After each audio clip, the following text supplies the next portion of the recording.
ओम गंग गणपति नमः। राधे राधे दोस्तों, स्वागत है आपका अपने चैनल सनातन धर्म पर।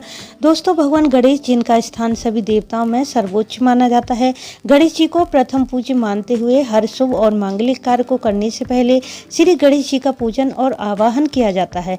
भगवान श्री गणेश को विघ्नहर्ता, दुखहर्ता, मंगलकारक, संकटनाशन कहा जाता है।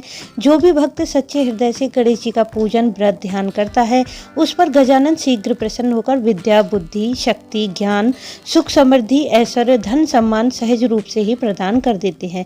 वैसे तो विघ्नहर्ता गणेश जी का कभी भी पूजन, ध्यान, व्रत किया जा सकता है, परंतु गणेश चतुर्थी, जिसे गणेश जी के जन्मोत्सव के रूप में मनाया जाता है और यह पर्व 10 दिनों तक चलता है, अर्थात चतुर्थी तिथि से अनंत चतुर्दशी तक। इन 10 दिनों में भक्तजन अपनी शक्ति, सामर्थ्य और श्रद्धा अनुसार गणेश जी की घर में स्थापना करके पूजा, आराधना, व्रत, उपवास करके अपनी मनोवांछित कामनाओं को पूरा करते हैं। परंतु बहुत कम लोग ही यह जानते हैं कि भगवान गणेश जी की स्थापना करते समय किन किन विशेष बातों का ध्यान रखना चाहिए।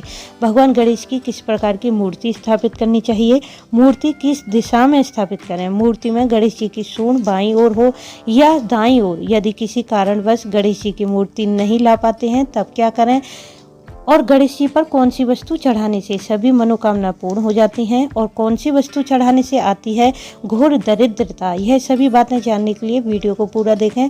वीडियो अच्छी लगे तो इसे लाइक करें, शेयर करें, साथ ही चैनल को सब्सक्राइब करके बेल बटन को भी प्रेस कर लें, जिससे कि अपलोड होने वाले नई वीडियो का नोटिफिकेशन सबसे पहले आपको मिल जाए। दोस्तों, जैसा कि हम सभी जानते हैं कि गणेश चतुर्थी का पर्व 31 अगस्त से शुरू होकर 10 दिन बाद 9 सितंबर अनंत चतुर्दशी तिथि को समाप्त है। गणेश चतुर्थी के 10 दिन बहुत ही जागृत होते हैं। वैसे तो कुछ लोग गणेश जी की स्थापना इन दिनों 3 दिन, 5 दिन और 7 दिन के लिए भी करते हैं। दिन कितने भी रखें, परंतु इन दिनों गणेश जी की पूजा, प्रार्थना, व्रत, ध्यान शीघ्र ही मनचाही कामना को पूरा करते हैं। जो भी भक्त श्रद्धा और भक्ति के साथ गणेश जी को घर लाकर स्थापित करता है, उनका 10 दिनों तक नित्य प्रति विधिवत पूजन करता है, धूप दीप करके आरती करता है, गणेश जी को उनके प्रिय मोदक, लड्डू, गुड़ का भोग लगाता है, तो शीघ्र ही गणेश जी की उन पर कृपा हो जाती है। तो चलिए जान लेते हैं कि गणेश जी को स्थापित करते समय किन किन बातों का ध्यान रखना चाहिए। पहली बात है कि गणेश जी की किसी भी धातु से बनी मूर्ति की स्थापना की जा सकती है, परंतु मिट्टी से बनी गणेश जी की मूर्ति को स्थापना की दृष्टि से, विसर्जन की दृष्टि से सर्वोत्तम माना जाता है।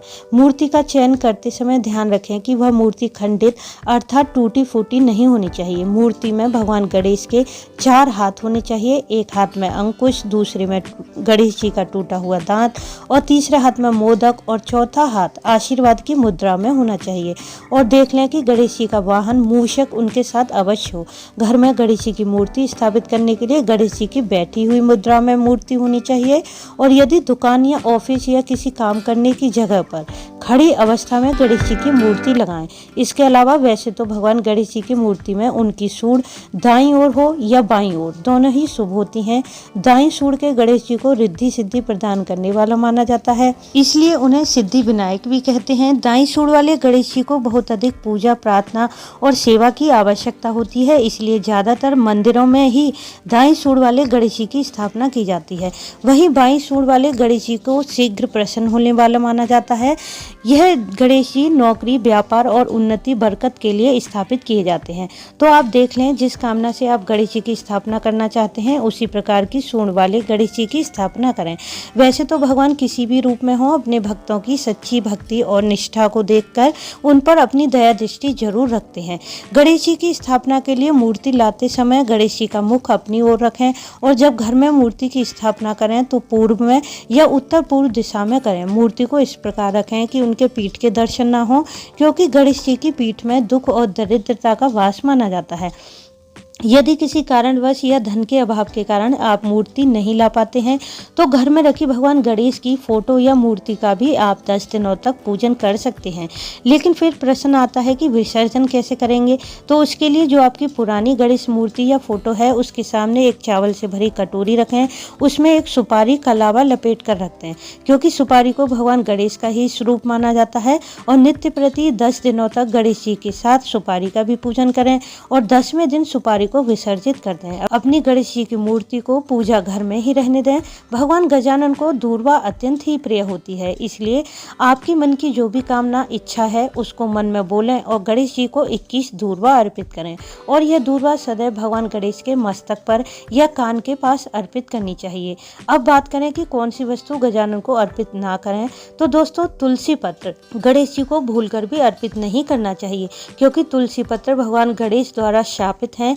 यदि भूल से भी कोई गणेश जी को तुलसी पत्र अर्पित कर देता है तो उसे जीवन भर दुख और दरिद्रता का सामना करना पड़ता है। गणेश चतुर्थी के दिन चंद्र दर्शन करना भी बहुत ही अशुभ माना जाता है, इसलिए इस दिन भूलकर भी चंद्रमा का दर्शन ना करें। मान्यता है कि गणेश चतुर्थी पर चंद्र का दर्शन करने से व्यक्ति पर किसी भी बात का कलंक या झूठा आरोप लगता है, इसलिए कोशिश करें कि इस दिन चांद का दर्शन ना करें। यदि भूल से चांद का दर्शन हो जाए तो तुरंत बिना किसी के टोके एक पत्थर उठाकर अपने पीछे की ओर फेंक दें, या फिर 11 और 28 बार इस मंत्र को भी बोल सकते हैं। मंत्र है सिंह प्रसेन मवधीत सिंहो जामवंता हतः सुकुमार कुमार रोदिस्तवः है ये स्यमंतक है। या फिर चाहे तो स्यमंतक मणि की कहानी सुन लें। यह कहानी सुनने से चंद्र दर्शन से मिलने वाला दोष समाप्त हो जाता है। यदि आपने गणेश चतुर्थी का व्रत रखा है तो इस दिन नजर को नीचे करके चंद्रमा को अर्घ दें। तो दोस्तों, अपने जीवन के सभी विघ्न बाधा संकटों के निवारण के लिए भगवान गणेश को विराजित करके उनकी पूरे भक्तिभाव श्रद्धा विश्वास के साथ इन 10 दिनों में पूजा आराधना और प्रार्थना सेवा करें। आपकी हर कामना निश्चित ही पूरी होगी। तो दोस्तों, उम्मीद है वीडियो में दी गई जानकारी से आपको लाभ अवश्य होगा। वीडियो अच्छी लगी हो तो इसे लाइक और शेयर करें। चैनल को सब्सक्राइब करना ना भूलें। बेल बटन को भी प्रेस कर लें, जिससे नई वीडियो का नोटिफिकेशन सबसे पहले आपको मिल जाए। वीडियो अंत तक देखने के लिए आपका धन्यवाद। राधे राधे।